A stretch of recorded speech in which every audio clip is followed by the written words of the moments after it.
നമസ്കാരം. ശ്രുതി vibes YouTube ചാനലിലേക്ക് എല്ലാവർക്കും സ്വാഗതം. ഇന്ന് ഞാൻ പറയാൻ പോകുന്നത് എക്സ്ഫോളിയൻസിനെ കുറിച്ചാണ്. നമ്മുടെ ചർമ്മത്തിൽ നിന്നും ഡെഡ് സ്കിൻ സെൽസിനെ നീക്കം ചെയ്യുന്ന പ്രക്രിയയാണ് എക്സ്ഫോളിയേഷൻ.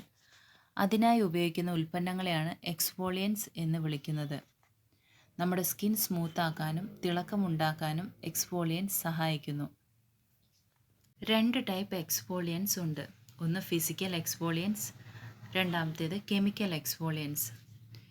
ഫിസിക്കൽ എക്സ്ഫോളിയൻസ് എന്ന് പറയുന്നത് സ്ക്രബ് പോലുള്ള ഉൽപ്പന്നങ്ങളാണ്. Example sugar scrub, coffee scrub എന്നിവ. രണ്ടാമത്തേത് കെമിക്കൽ എക്സ്ഫോളിയൻസ്. ആസിഡുകളുടെ സഹായത്തോടുകൂടി ഡെഡ് സ്കിൻ റിമൂവ് ചെയ്യുന്ന പ്രക്രിയയാണ് കെമിക്കൽ എക്സ്ഫോളിയേഷൻ.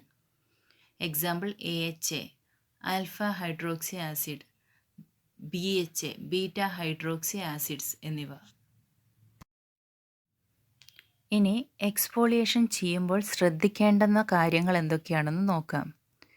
ആഴ്ചയിൽ 2 തവണ എക്സ്ഫോളിയേഷൻ ചെയ്താൽ മതിയാവും. ഓവർ എക്സ്ഫോളിയേഷൻ ഒഴിവാക്കുക. ഡീപ്പായി സ്ക്രബ് ചെയ്യരുത്, അത് സ്കിന്നിന് ഡാമേജ് ഉണ്ടാക്കാം. സ്മൂത്തായി മസാജ് ചെയ്താൽ മതി. പിന്നെ എക്സ്ഫോളിയേഷൻ ചെയ്തതിന് ശേഷം നിർബന്ധമായും മോയ്സ്ചറൈസർ, സൺസ്ക്രീൻ ഉപയോഗിക്കുക. എല്ലാവർക്കും ഈ വീഡിയോ ഇഷ്ടപ്പെട്ടു എന്ന് വിചാരിക്കുന്നു. നിങ്ങളുടെ വിലയേറിയ അഭിപ്രായങ്ങൾ കമൻറ്റിലൂടെ അറിയിക്കുക.